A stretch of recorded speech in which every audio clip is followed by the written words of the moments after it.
வணக்கம், வாழ்க வளமுடன். Welcome to Food Mom Kitchen. இன்றைக்கி நம்ம கோஸ் பக்கோடா தான் சேர்க்குறோம். குழந்தைங்க கோஸ் பொரியல் பண்ணி கொடுத்தா சாப்பிட மாட்டுறாங்க. அதனால் கோஸ் பக்கோடா பண்ணலான்ட்டு இது ஒரு 100 கிராம் இருக்கும். நான் ஒரு 1/4 கிலோ இருந்தது, அதில் பாதி கட் பண்ணி அரிஞ்சு வச்சுருக்கேன். 125 கிராம் அந்த அளவுக்கு நல்லா குருவாக அரிஞ்சு வச்சுருக்கேன் பாருங்கள். இந்த பக்கோடாவுக்கு வெங்காயம் போட தேவையில்லை, ஏன்னா இதுவே ஆனியன் மாதிரி தான் இருக்கும். அதனால் வெங்காயம் போட தேவையில்லை. நல்லா அரிஞ்சு வச்சுருக்கோம்.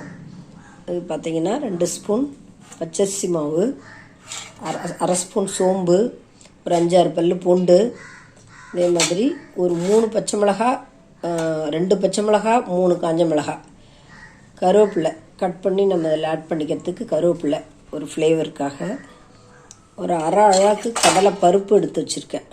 இது கடலை மாவு போடலை, கடலை பருப்பு ஊற வச்சு அரை அழாக்கு கடலை பருப்பு ஊற வச்சுருக்கோம். இந்த ஊற வச்சதுலேயே நம்ம இந்த காஞ்ச மிளகாயும் போட்டுக்கலாம். பச்சை மிளகாய்னா போட வேணாம், அரைச்சிடலாம். காஞ்ச மிளகாயையும் அதில் போட்டு ஊற வச்சுக்கலாம். அப்படியே ஊறிக்கிட்டு இருக்கட்டும். ஒரு அரை மணி நேரம் 1 மணி நேரம் ஊறிச்சின்னா சாஃப்டாகிடும். நம்ம அதுக்கப்புறம் இது எல்லாத்தையும் மிக்ஸ் பண்ணி பக்கோடா சுட வேண்டியது தான். கலர் வேணும்னு அப்படியே நேச்சுரல் கலர் இருந்தால் விட்டுடலாம், இல்லை கலர் வேணும்னா கொஞ்சம் மஞ்சள்தூள் போட்டுக்கலாம். தேவையான அளவு சால்ட்டு, அவ்வளோதாங்க. சூப்பரான சுவையான கோஸ் பக்கோடா இந்த மழைக்கு நல்லாயிருக்கும். குழந்தைங்களுக்கும் ரொம்ப பிடிக்கும். அதனால தான் அடிக்கடி இது மாதிரி பொரிச்சு கொடுத்தா வறுத்து கொடுத்தா அவங்களுக்கு ரொம்ப பிடிக்குது. சைட் டிஷ்ஷாக சாப்பிட்றாங்க. காயும் உள்ளே போயிடுது. இதே பொரியல் பண்ணோன்னு வச்சுங்க சாப்பிடவே மாட்டாங்க. அதனால தான் இப்படி பண்ணுறது. குழந்தைங்களுக்காக தான் இது. பெரியவங்களுக்கு அடிக்கடி ஆயிலில் பொரித்து சாப்பிடக்கூடாது தான். எங்கள் வீட்டு குழந்தைங்க இப்படிலாம் பண்ணி கொடுத்தா சாப்பிட்றாங்க. அதனால் குழந்தைங்களுக்காக அப்படி செய்கிறேன் நான். நம்ம இந்த கடலைப்பருப்பு ஊறினோடனே அரைக்கும் போது பார்க்கலாம். ஊறட்டும், ஒரு 1/2 hour ஊறட்டும். இந்த கடலைப்பருப்பை நம்ம நல்லா வாஷ் பண்ணிவிட்டு அரைச்சி வச்சுக்கலாம். இதில் மிளகாய், காஞ்ச மிளகாய் 2, பச்சை மிளகாய் 2 போட்டு அரைக்கிறேன். பூண்டு பல்லும் 2 சேர்த்து அரைச்சிக்கலாம். அதுலேயே சோம்பு அரை ஸ்பூன் சோம்பு, பூண்டு பல் எல்லாம் அதிலே போட்டோம். ஒரு 4 கருவேப்பிலை கொத்து போட்டுக்கிறேன்.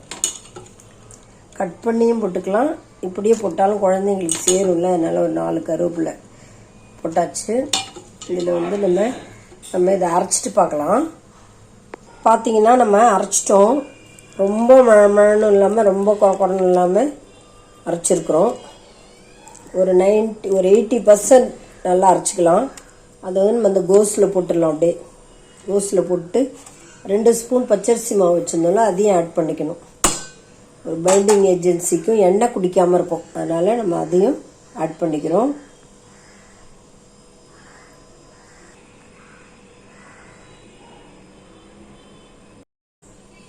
கொஞ்சம் கருவேப்பிலை எடுத்து பிச்சு போட்டுக்கணும். நம்ம கொஞ்சம் ஒரு 5-6 கருவேப்பிலை அரைச்சிட்டோம். ஒரு 5-6 கருவேப்பிலை பிச்சு போட்டுக்கிறோம். இப்போ தேவையான அளவு சால்ட்டு போட்டுக்கலாம். அதில் நான் ஒரு அரை ஸ்பூன் அளவுக்கு சால்ட்டு போட்டுக்கிறேன். பத்தலைன்னா பார்த்து போட்டுக்கலாம். எல்லாமே போட்டுட்டோம். நம்ம பூண்டு, சோம்பு, அதே மாதிரி மிளகாய், காரத்துக்கு மிளகாய் அரைச்சிருக்கோம். பருப்போடையே சேர்த்து, கடலை பருப்போடையே சேர்த்து. பைண்டிங்க்கும் எண்ணெய் குடிக்காமல் இருக்கிறதுக்கும் நம்ம அரிசி மாவும் முறப்பாக கிறிஸ்பியாகவும் வரும். அதுக்காக ஒரு 2 ஸ்பூன் அரிசி மாவும் ஆட் பண்ணியிருக்கோம். இன்னும் 2 ஸ்பூன் கூட நீங்கள் ஆட் பண்ணிக்கலாம். நல்லா கிறிஸ்பியாக வரும். எண்ணெய் குடிக்காது, உடம்புக்கு கெடுதி இல்லாமல் இருக்கும். அரிசி மாவு எப்பயுமே எல்லாத்துலேயும் ஜாயின் பண்ணும்போது பொரிக்கிறது வறுக்கிறதுலலாம் ஜாயின் பண்ணிங்கன்னா நமக்கு எண்ணெய் குடிக்காமல் இருக்கும். எண்ணெய் ரொம்ப இழுக்காது, கிறிஸ்பியாகவும் இருக்கும், மொறுன்னு இருக்கும். அதனால் இந்த மாதிரி நல்லா பசைஞ்சிட்டோம். நம்ம இப்போ பொரிச்சு எடுத்துடலாம். கடாயை வச்சுட்டு பொரிச்சு எடுத்துடலாம். ஸ்டவ் ஆன் பண்ணி இப்போ கடாயை வச்சுட்டோம். தேவையான அளவு பொரிக்கிறதுக்கு எண்ணெய் ஊற்றிக்கலாங்க.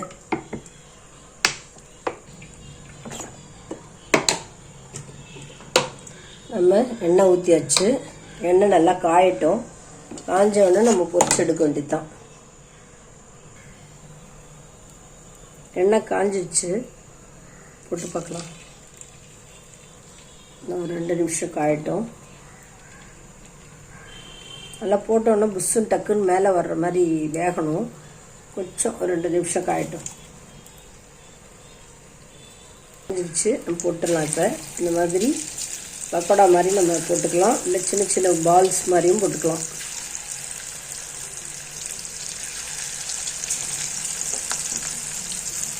கோஸ் பக்கோடா அடிக்கடி நான் செஞ்சுருக்கேன், குழந்தைங்களுக்கு ரொம்ப பிடிக்கும். ஏன்னா கோஸு பொரியல் பண்ணால் சாப்பிட மாட்டாங்களேன்னு சொல்லிட்டு தான் அடிக்கடி இப்படி பண்ணிடுறது.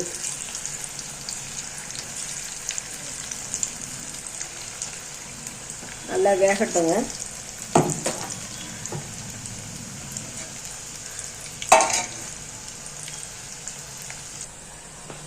பாருங்கள், நம்ம பரட்டி விட்டுக்கலாம்.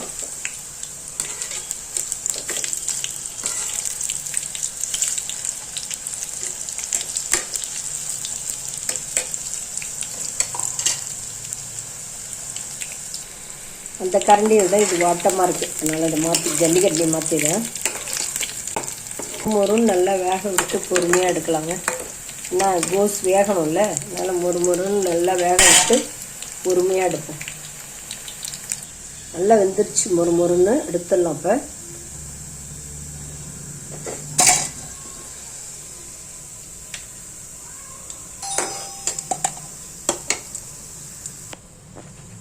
அடுத்த செட்டு போட்டுக்கலாம் நம்ம. இப்போ